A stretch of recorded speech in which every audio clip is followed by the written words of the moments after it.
हर हर महादेव। हमारे चैनल पे आप सभी का स्वागत है। शिव महापुराण की कथा कितना सुंदर वर्णन करती है कि अगर आपके पास में मंदिर में तुम गए हो और तुम्हारे पास में बेलपत्री नहीं है तो शंकर भगवान की चढ़ी हुई बेलपत्री को उठाकर धोकर वापिस शंकर जी पे चढ़ा सकते हो, वापिस शिव जी पे चढ़ा सकते हो, शंकर को समर्पित कर सकते हो। और मान लो शंकर जी के शिवलिंग के आसपास में बेलपत्र भी नहीं है, तुम्हारे पास में लोटा भर के जल भी नहीं है, तुम्हारे पास में चढ़ाने के लिए एक चावल का दाना भी नहीं है, तुम्हारे पास में चढ़ाने के लिए एक लगाने के लिए दिया भी नहीं है, तो शिव पुराण की कथा कहती है कि अगर कोई भक्त शंकर भगवान पर जल चढ़ा रहा हो या कोई भक्त शिव जी पर एक बेलपत्र चढ़ा रहा हो, मात्र उसके चढ़ाते हुए समय का दर्शन ही कर लेते हो तो हजारों अश्वमेध यज्ञ का फल भी हमें प्राप्त हो। आपके पास में बेलपत्र नहीं है, आपके पास में धतूरा नहीं है, आपके पास में चावल का दाना नहीं है, आपके पास में जल नहीं है, आप तो किसी शंकर के मंदिर में शिवालय में आप पहुंच गए हो, एकांतेश्वर महादेव के पास पहुंच गए हो, भगवान शिव जी के पास पहुंच गए हो, तुम्हारे पास में कुछ भी नहीं है। और अगर कोई एक बेलपत्र भी चढ़ा रहा है, उसके चढ़ाते समय आप उसके बेलपत्र का दर्शन कर लीजिए। आपके पास नहीं है, कोई जल चढ़ा रहा है, चढ़ाते समय उसके जल का दर्शन कर लीजिए। आप शिव महापुराण की कथा सुनने नहीं गए हो, कोई सुनकर तुम्हारा पड़ोसी अगर तुम्हारे मोहल्ले में आया है, उसके मुख का दर्शन कर लीजिए तो भी हजारों अश्वमेध यज्ञ का फल प्राप्त होगा। अपनी बेटी को परी मत बनाना, अपनी बेटी को तितली मत बनाना, अपनी बेटी को मधुमक्खी बनाना कि उड़े भी और डंक मारकर मुंह सुझा भी दे। और हम तो कहेंगे जिनके आंखों में अगर तकलीफ ज्यादा होती है, नेत्रों में कोई रोग ज्यादा हो रहा हो, नेत्र रोग ज्यादा है, तो सुबह बाबा के मंदिर में जब आप जाते हैं शिव जी को जल चढ़ाने के लिए, तो यो शिव जी का जो शिवलिंग होता है और जो जलाधारी होती है, उस जलाधारी के सामने से जहां जल बहता है वहां पर अपनी हथेली को लगाकर, ऐसे अपने हाथ की हथेली को लगाकर कुंदकेश्वर महादेव के नाम से उन आंखों पर उसको थोड़ी देर लगाना चाहिए।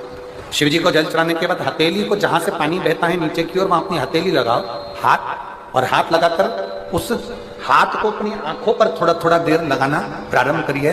धीरे धीरे कुंदकेश्वर महादेव का नाम लेते रहो।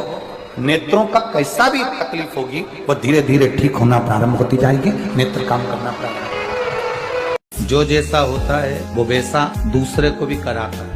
झूठ बोलने वाले का साथ पकड़ोगे तो वो तुम्हें झूठ बोलना सिखा देगा, चोरी करने वाले का साथ पकड़ोगे तो वो तुम्हें एक ना एक दिन चोरी करना सिखा देगा, भजन करने वाले का साथ पकड़ोगे तो एक दिन वो भजन करना सिखा देगा, और सत्संग का साथ पकड़ोगे तो वो तुम्हें सत्संग करना सिखा देगा। भगवान तुम्हारे छल से कभी प्रसन्न नहीं हुआ, भगवान तुम्हारे दिखावे से कभी प्रसन्न नहीं हुआ, भगवान तुम्हारे कपट से कभी प्रसन्न नहीं हुआ।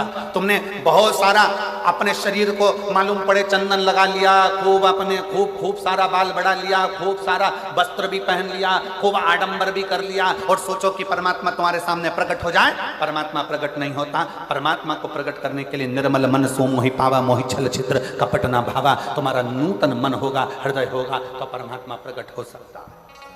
संपूर्ण देश में ढूंढा, संपूर्ण विदेश में ढूंढा, संपूर्ण जगत में ढूंढा, पर वो मिलता कहां पर है? जिसके हृदय में शिव समाया होता है, जिसके मन में शंकर समाया है, जो हृदय से शिव को पुकार रहा है, जो हृदय से किसी परमार्थ का कार्य कर रहा है। भूखे को भोजन कराना, प्यासे को पानी पिलाना।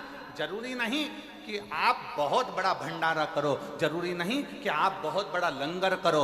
आपसे बन जाए तो एक पीपल के वृक्ष के नीचे रहने वाली चींटी को भी अगर एक छोटा सा रोटी का टुकड़ा डाल दोगे तो वो भी भंडारे से कम नहीं है। देने से पहले विचार करते हैं कि इसको कितना देना है।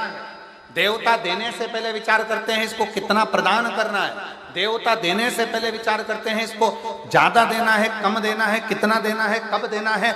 देवता विचार करते हैं, पर एक देवाधिदेव महादेव केवल ऐसे हैं जो उनके मंदिर के सामने से, शंकर के शिवालय के सामने से भी अगर मुस्कुरा कर निकल जाता है तो मेरा शंकर उसकी झोलियां खुशियों से भर दे, खुशियों।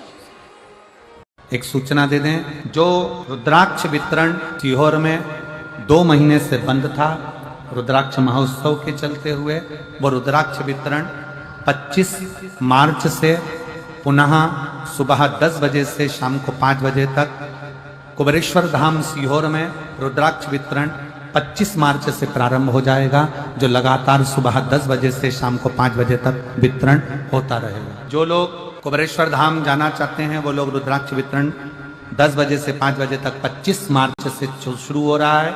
आप लोग जाकर वहां से रुद्राक्ष ले सकते हैं। जिस व्यक्ति के जीवन में ठोकरें लिखी होती है ना, जिस व्यक्ति के जीवन में केवल ठोकर लिखी होती है, उसको दूसरे का धर्म अच्छा लगता है, पर जिसकी जिंदगी में बहुत ऊंचा लक्ष्य लिखा होता है उसको स्वयं का धर्म अच्छा लगता है, सनातन धर्म अच्छा लगता है। दुनिया में ऐसा कौन सा काम है जो नहीं हो सकता? हम पहले भी कथा में कहे हैं, आज फिर कहते हैं, बस अपना कर्म करते चलो और भूलते चलो। ये दुनिया में जितनी प्रकृति दिख रही है आपको, ये दुनिया में जितने बड़े बड़े वृक्ष आपको नजर आ रहे हैं, इस संसार में, इस पृथ्वी पर जितने बड़े बड़े पेड़ वृक्ष आपको नजर आ रहे हैं, ये वृक्ष लगाने वाला कोई दूसरा नहीं होता। एक गिलहरी किसी फल के बीज को लेकर जाती है, रखती है, अभी थोड़ी देर से खाऊंगी, फल वहीं पर रखा कि रखा रह जाता है, बीज वहीं रखा कि रखा रह जाता है और गिलहरी भूल जाती है। गिलहरी फिर किसी बीज को पकड़ कर लाती है, गिलहरी फिर किसी बीज को उठा कर लाती है, उसे रखती है, थोड़ी देर से खाऊंगी, और वो बीज वहीं पर भूल जाती है। आखिरी में होता क्या है?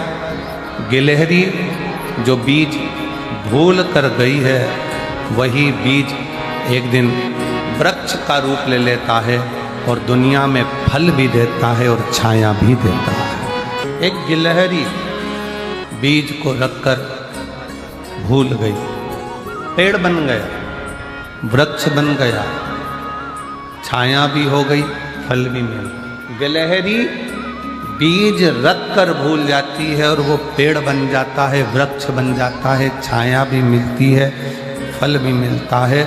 उसी तरह शिव पुराण की कथा कहती है, संसार में अगर जन्म लिया है तो कुछ अच्छा कर कर, भूखे को भोजन कराकर, प्यासे को पानी पिलाकर, किसी बच्चे को शिक्षा की जरूरत है उसे उच्च शिक्षा दिलाकर, किसी को दवाई की जरूरत है उसको उच्च चिकित्सा दिलाकर आप भूल जाओ।